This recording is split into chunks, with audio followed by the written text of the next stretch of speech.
যাবেন? হ্যাঁ যাবো। চলেন।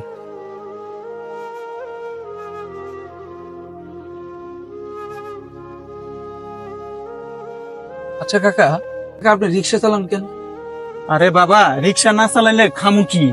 কেন আপনার পোলা পান নেই? আছে, আমার ফুলাইফোন আছে। তো পোলা পান আপনার খাওয়ান দাওয়ান দেয় না? তারা বড় অফিসে চাকরি করে, কিন্তু আমার খাওন টাউন কিছু দেয় না। বাবা, ফুলাইফান্ডে মানুষ করছি, লেখাপড়া করে অনেক বড় করছি, তারা বড় অফিসে চাকরি করে, যার কারণে আমারে দেখার টাইম পায় না বাবা। বাবা রে, ফুলাইফানে খাবার না দিলে কি করবো, তাই নিজে রিক্সা চালাইয়া ভাত খাই। হ্যাঁ রে কাকা, এই পোলা পান্ডে শিক্ষিত করলেন। আসলে একটা কথা সবসময় মনে রাখা দরকার, যে সুশিক্ষিত করলে কিন্তু সে মানুষ হয় না।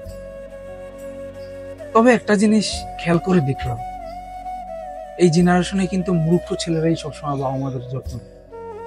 যাক কাকা, মন খারাপ করেন না, ঠিক হয়ে যাবে সবকিছু। আল্লাহ যা করেনি ভালোর জন্য করে। হ্যাঁ বাবা, ঠিকই বলছো। তো হ্যালো এভরিওয়ান, এই ভিডিওটি আপনাদের জন্য। আসলে আমরা সবসময় বাবা মার মর্ম বুঝি না। আমরা সবসময় ছোটকাল থেকে যারা আমার থেকে লালন পালন করে, এত সুন্দর করে মূল্য দিতে পারি না। মর্যাদা দিয়ে জানি।